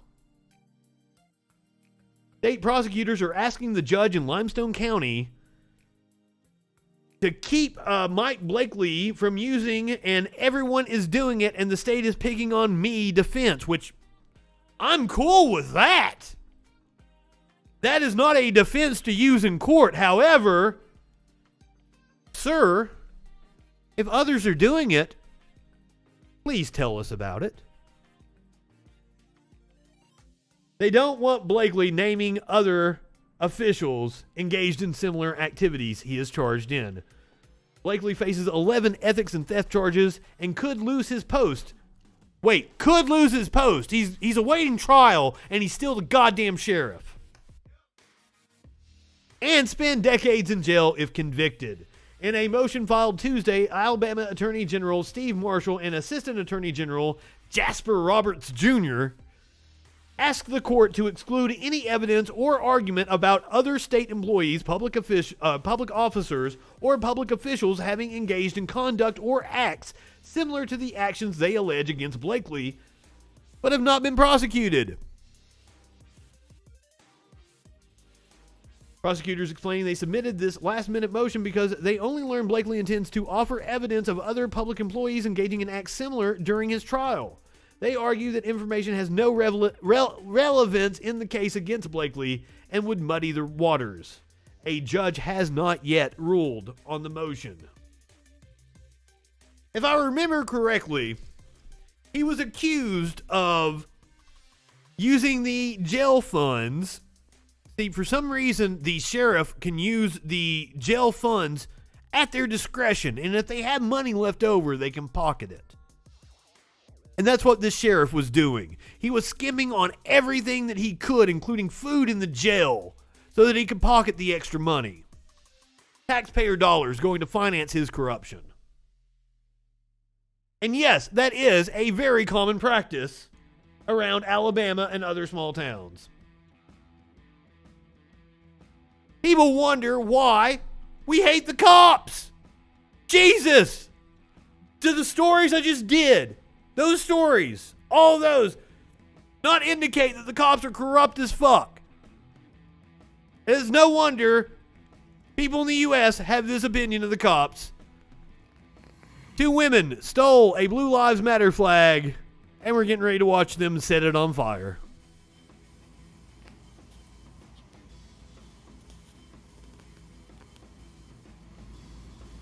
Thank you, RB. Keep him honest. Small towns are some of the worst.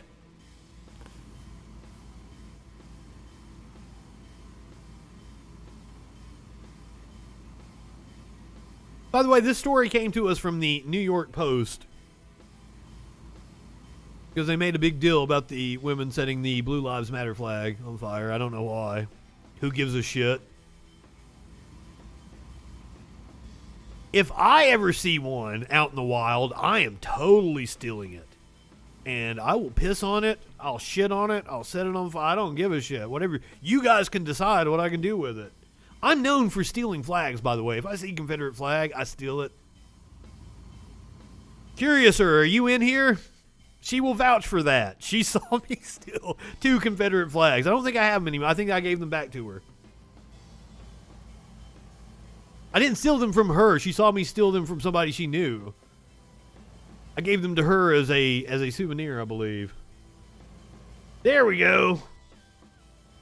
Took them a little bit to get the flame going, it looks like.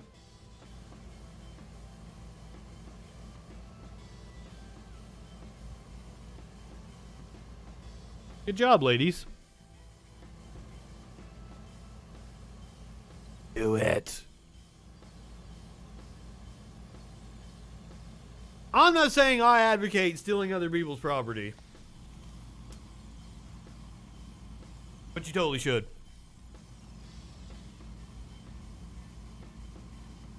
I mean, I might have confiscated a couple street signs in my time. You've got a dad that works in construction, he probably has the bit that you need. Just saying.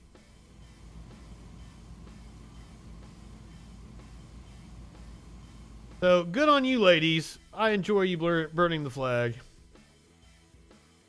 New York Post had to write a whole article about it. Just to gin up more faux nationalism from your stupid-ass followers.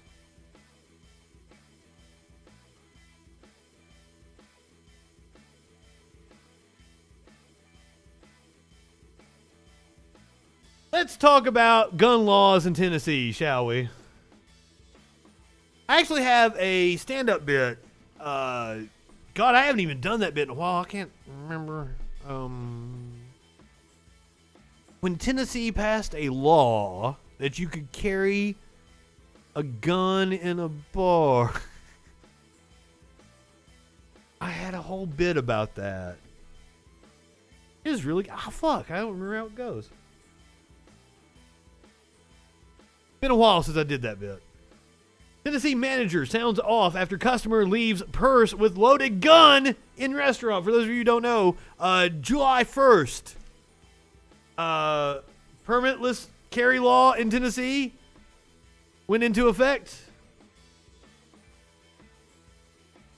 A Memphis restaurant manager sounded off on social media after a customer left a loaded gun inside a purse at his restaurant. Fox 13 reports the manager at Bayou Bar and Grill took to Twitter to voice his concerns. Looks like the permitless carry law in Tennessee is off to a good start. This was left at a table in the restaurant last night. Way to go, Governor Lee. Followed up with another tweet. Hey, y'all. Anyone find my loaded gun? I left it up here while I was having wings and shooters last night. LOLs, my bad. The owner told Fox 13 that he handed the gun into the police.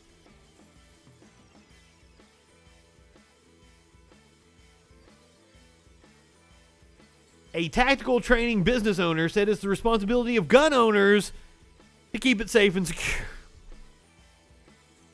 That's the problem. That's the problem.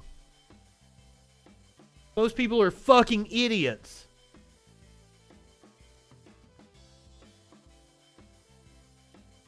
But hey, we've seen a lot of propaganda from the right about crime being on the rise, though it's really not.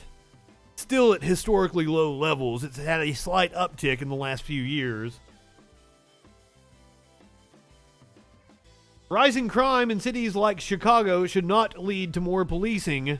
This is an op-ed in Teen Vogue. Yes, Teen Vogue. Teen Vogue is awesome.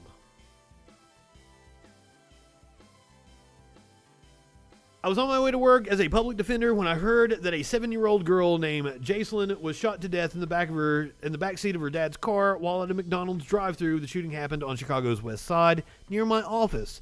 I felt deep sadness for that young life lost, like so many others, to violence she couldn't control and probably wouldn't have been able to understand. I felt that same perpetual fear and anguish about my neighborhood, where shootings have long been so prevalent that my dog knows the difference between a gunshot and fireworks. Then I felt outrage, but my outrage was not directed at the person who pulled the trigger.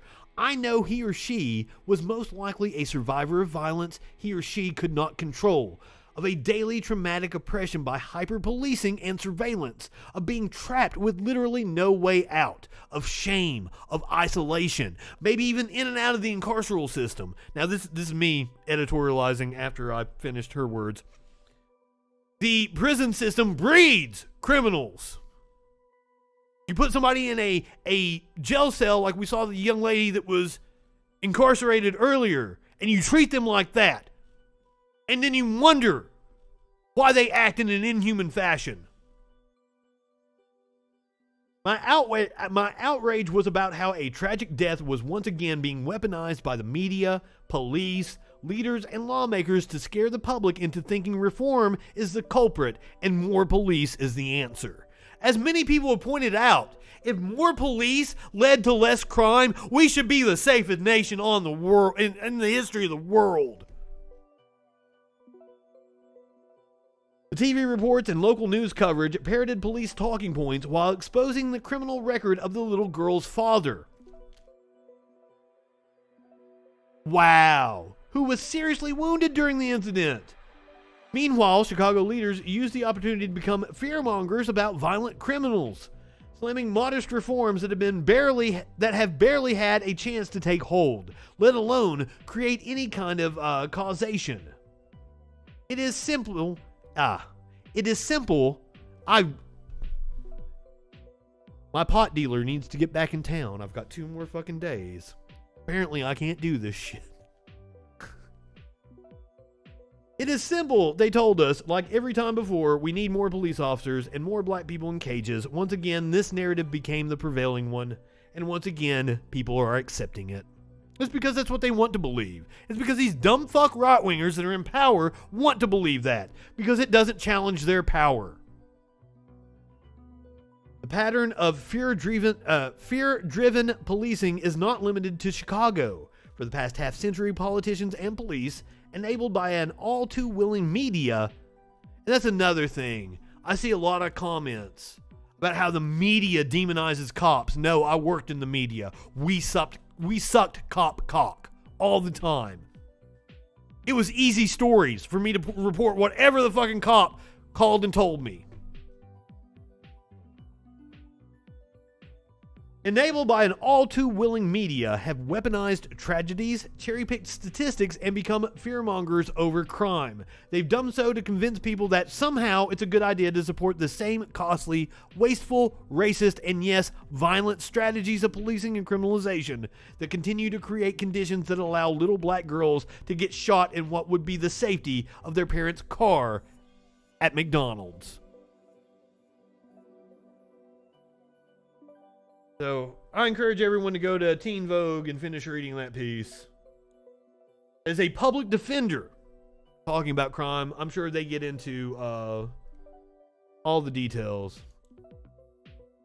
Now, I would like to move on to a story that I know is not getting enough attention because I haven't seen it. I consume leftist media. So, I haven't seen hardly anybody talk about it, so let's talk about it here. Community members, businesses show support for Frito-Lay's workers on strike by donating food, money, and pay bills. I don't drink soda. I rarely ever eat junk food. I cook most of my shit from scratch. However, I'm going to make sure that when I order groceries, that I do not order anything that it comes from Frito-Lay, PepsiCo, any of those products. I encourage anyone watching this to also check out what Frito-Lay produces and to not cross the proverbial line.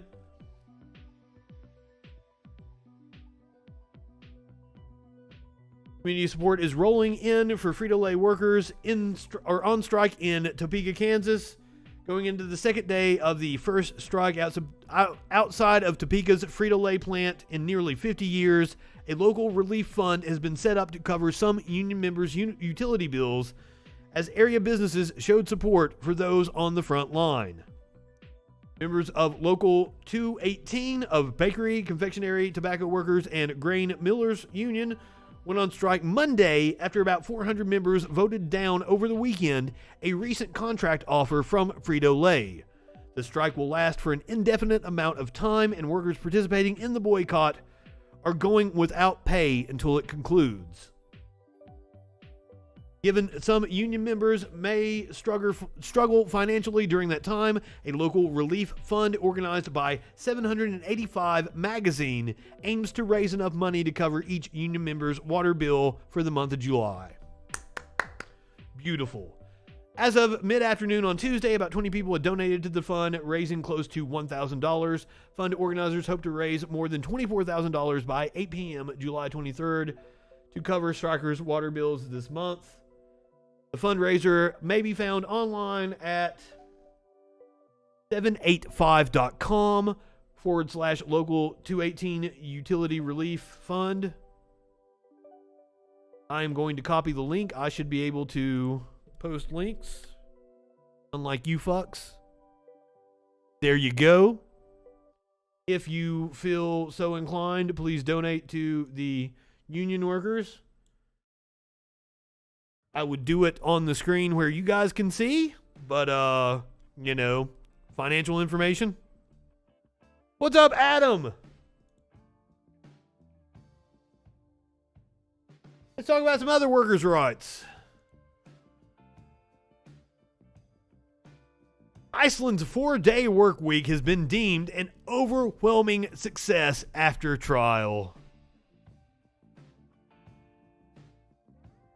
Has been working 13-hour days launching her latest project. And while it's paid off for her business, it could be costing her her health. At the end of the day, my back hurts, my eyes hurt, my brain hurts, and every day I wake up and I'm brain fog. According to a new study from the World Health Organization and International Labor Organization, working more than 55 hours a week could lead to premature death.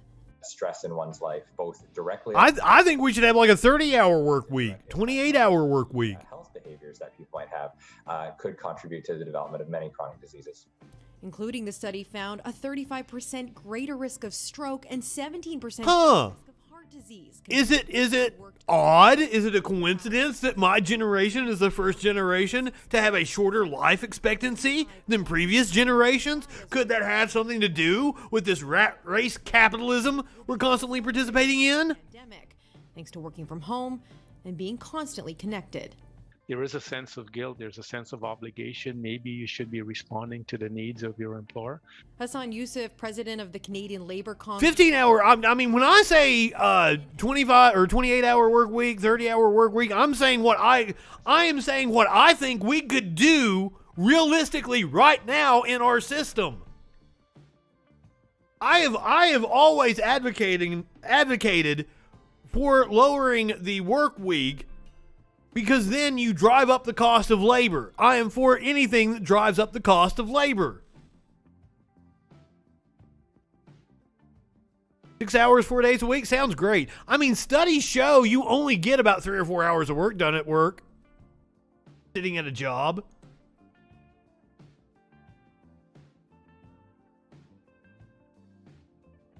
Iceland, where they shortened the work week, led to better outcomes for workers and employers alike. That's one of those things. Capitalism promotes this short-term gain. And we know for a fact that if you invest in your employees, there was a study that Denny's conducted that showed that paying their employees more resulted in better customer satisfaction and resulted in more business for them. Simple economics. Yeah, Adam, you missed all the stories about climate change and shit and how we're probably not going to live another, 30 years. That's what we opened with tonight. So the trial involved trimming people's work hours without trimming their pay in order to see how it would affect their health, happiness, and productivity. Iceland rolled out the trial to 2,500 workers across a variety of industries from 2015 to 2019 as part of an experiment run by the UK-based think tank Autonomy and Iceland's Association for Sustainable Democracy. Many employers cut their work week from 40 hours to 35 or 36. Workplaces also specifically focused on being more efficient during their limited hours by cutting meetings, altering work patterns, and reorganizing shift work. Employees reported a dramatic improvement in their well-being, including lower stress and a better work-life balance over the trial period. Duh. Productivity improved or remained the same in a majority of cases. Remain the same or improved.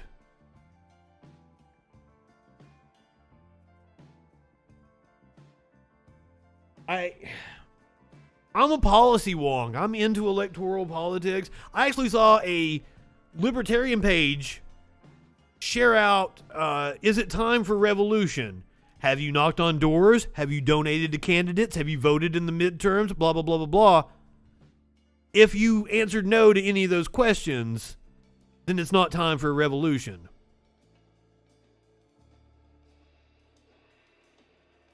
Yes, mismanagement is wasting our time and then complaining about work hours. Yes. Exactly. I can't remember what it was, but it was a study done in office settings. People only got 3 hours of work done in an 8-hour day. The rest of the day was useless. I might be off on the time on that, but it was something like that. Only a fraction of the day.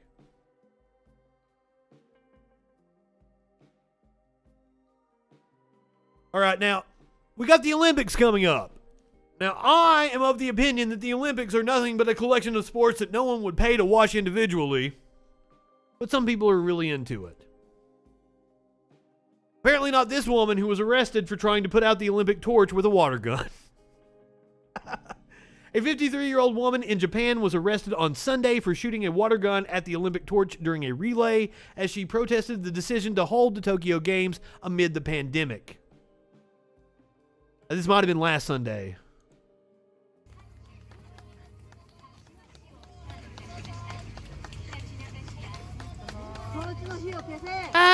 That's great.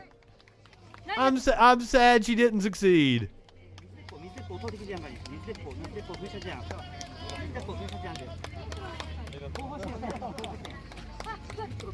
That's fantastic.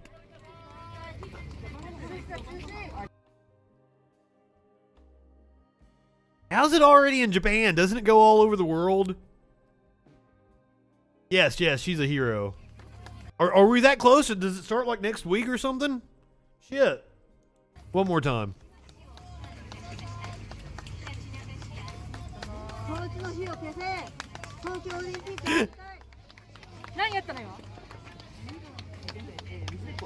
It's kind of amazing how nonchalant they were.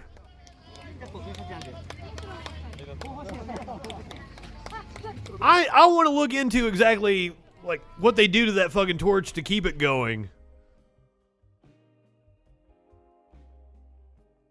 It must have some kind of shit that sprays, accelerant on it or some shit. You can't shoot water at people for no good reason. She clearly wasn't playing around. This isn't child play. But the deputy police chief said of the woman. The Tokyo Summer Games are set to begin on July 23rd. So about 2 weeks after they were postponed for a year.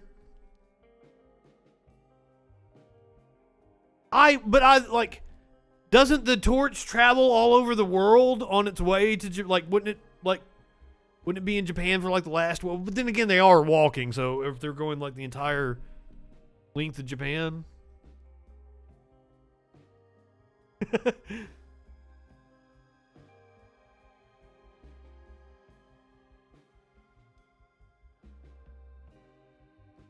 Yeah, I never see whispers.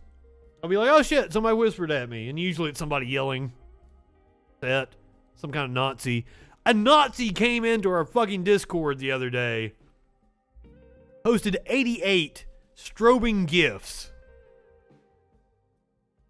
Insane. 5 women have been banned from the Tokyo Olympics event. Because while the woman was protesting holding the Olympics because of the pandemic, there are other reasons to protest the Olympics going on right now. The Namibian Olympic Committee said last week that Christine Bomba and Beatrice Mazzalingi had been withdrawn from the 400-meter event after medical tests revealed high testosterone numbers. They are banning women for having high testosterone numbers.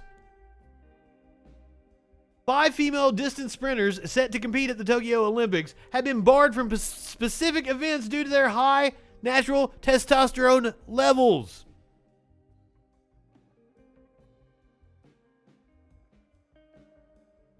Wow. Yelling in a whisper, that's bad.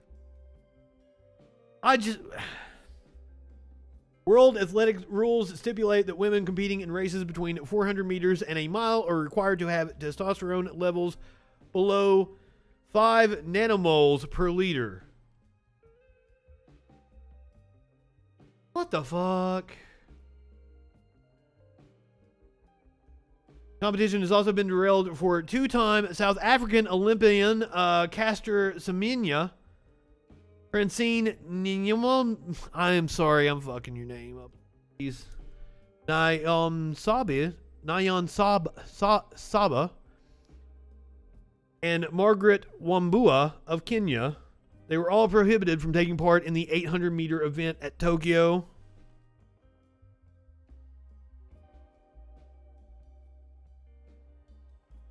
The Namibian sprinters who posted top performances in 2021 competitions were tested at a training camp in Italy.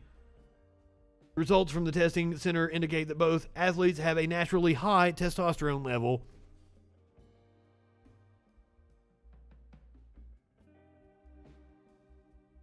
So you're worried about fairness in women's sports, so you're banning women in women's sports.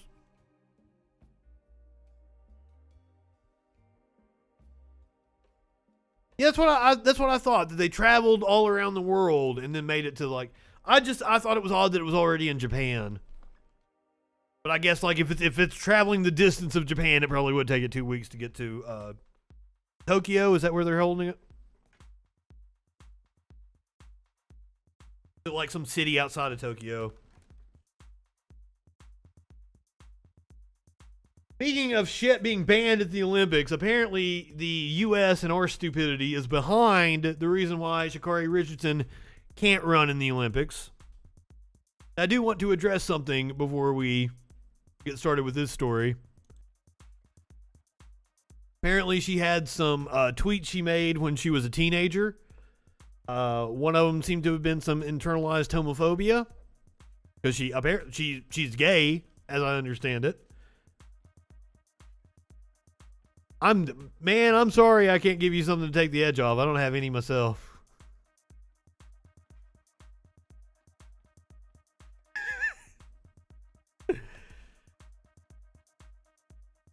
What is that? I've not seen one that looks like that, sir. Is that some sort of barbiturate? Sha'Carri Richardson's Olympic ban over weed is America's fault. But she had some tweet dissing Lil Nas X, but apparently she's a Christian or some shit. The little blue one. It is blue. Whatever he's got in his mouth is blue. The saga of Sha'Carri Richardson, the fastest woman in the United States, banned from competing in the upcoming Tokyo Olympics after a drug test revealed she used cannabis last month, has united America in a way that COVID-19 could not. The conventional wisdom from just about everyone, President Joe Biden, USA Track and Field, Blabbermouth on Twitter, and Richardson herself, is that the 21-year-old athlete didn't do anything terribly wrong when she smoked some weed to deal with the emotional turmoil after learning from a reporter about her biological mother's death, as she recounted Friday on the Today Show. But, as Biden said on Saturday, the rules are the rules. Whether they should remain the rules is a different issue, but the rules are the rules. USATF hid behind the same tautology on Tuesday when it announced that although Richardson's suspension ends in time for her to participate in the 4x100 meter relay, she won't run in Tokyo at all. But exactly whose rules are these rules about cannabis in the Olympics? Because as many people pointed out, the only fucking competition in which weed is a performance enhancing drug is like the goddamn Nathan's hot dog eating contest.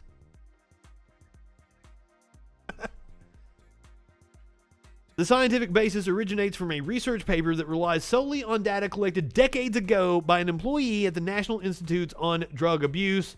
That's what's denying a black woman from Dallas a spot in the Olympic event she was favored to win. And Biden could, in theory, change that. Cannabis is banned in the Olympics by the World Anti-Doping Agency, which regulates the chemical intake of athletes in the Olympics and most professional soccer players, but not most major U.S. sports, nor the NCAA. It was created after the doping scandal plagued the 1998 Tour de France. WADA has updated its policy on cannabis several times in the past 20 years. Athletes can now use CBD, for example, but under the most recent banned list published in September, WADA still bans THC. As explained by the U.S. Anti-Doping Agency, the outfit that manages the drug testing program for the U.S. Olympic athletes under WADA rules, WADA bans substances if they meet at least 2 out of 3 criteria. The substance must pose a health risk to athletes, must have the potential to enhance performance, and most ambiguously, it violates the spirit of the sport. You know what violates the spirit of the sport? Banning women for having high testosterone, you fucks.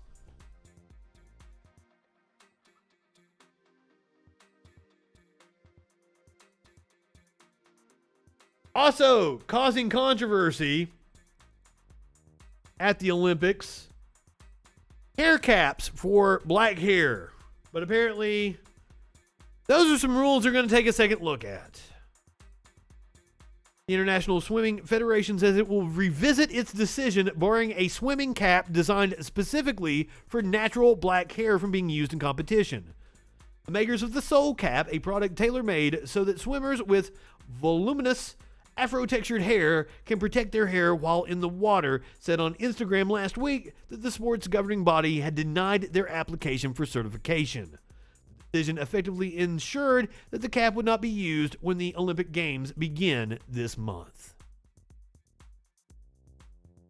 Okay, I'll give you that. It could enhance your concentration in Olympic. Somebody like me with ADHD could see some performance enhancing in like a game of chess. Yes, I'll give you that.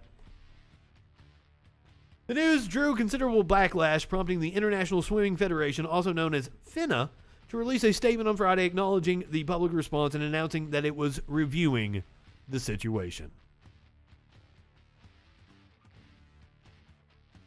Now, as I said, I don't really care about the Olympics. I just wanted to touch on those stories, which are kind of political. Really? I wouldn't be I can't drive. I'm ADHD as fuck. I can't concentrate on shit. I mean, you can tell that right now with me being sober, right? But like, I can't drive. Focus on the road, or otherwise, like, I'm looking at you don't want to drive with me if I'm sober, because I'm not gonna be paying attention to the road. But like, I would fucking be like into the chessboard, right there with it. Otherwise, like, I'm bouncing off the walls. But drugs have different effects on different people. So I point out, like, I'm ADHD as fuck. I self-medicate with marijuana to calm my ass down. Keep me grounded and focused. All right, are you guys ready for this? I promised by the end of the show, we would see a dog in shoes seek revenge for a man knocked out by a flying cat. It sounds absolutely insane, or that I'm going to show you a cartoon, but it's fucking real life. There's your cat, man. Gets knocked out by a flying cat. I don't know where the hell it came from. Lands on its feet because that's what cats do. Runs off, clearly scared, poor kitty. A dog wearing shoes goes to check on the man. And the dog gets upset that the flying cat took the man out, goes over, tries to get revenge for him. Man, the cat fell from quite a high altitude, apparently, to knock him out like that. Shit. One more time. Cat knocks man out. I don't mean to laugh at your misfortune, dude. I'm so sorry. I'm sure that that could have caused a serious head injury. But like the whole thing is just so absurd. Dog, who is wearing shoes? I don't know what the shoes are for. Does the dog have some sort of problem that he has to wear the shoe, or it looks like shoes and not socks.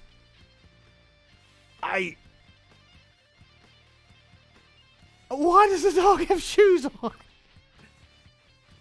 And he's so concerned. He's such a good boy. But like, I don't think it was the cat's fault, so don't get upset at the cat for knocking the man out. I don't think we have sound on this. I would love to hear what the dude that's pointing at the screen is saying about this. One more time. Knocked out by a cat.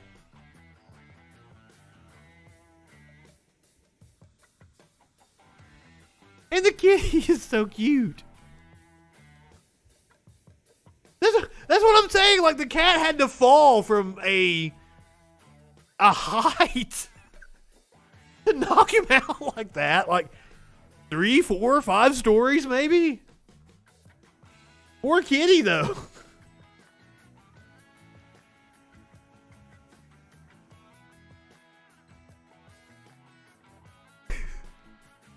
I hope the dude is okay.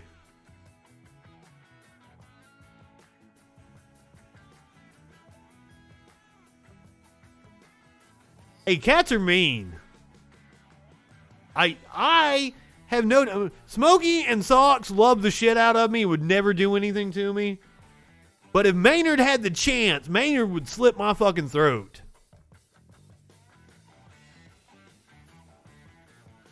That's what I was thinking. That it might be some kind of orthopedic thing that it's correcting. Poor puppy that he has to wear shoes. But like, how often do you see something like this? At this point in time, I'm just killing time because Twitch is being super slow and not letting me pull up the thing to raid you guys. Seriously. Okay, here we go.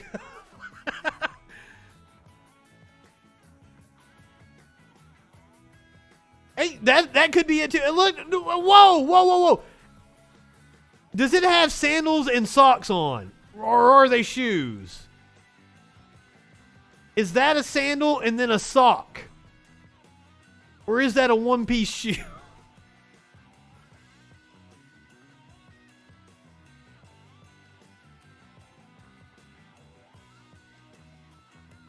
Yeah, Twitch has some weird things going on right now. I don't know what's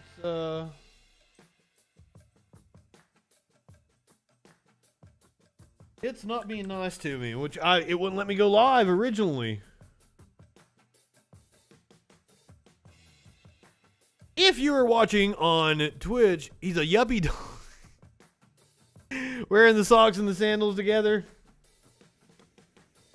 If you were on Twitch, if I can make it work, you're going to go over to Proudly Radical.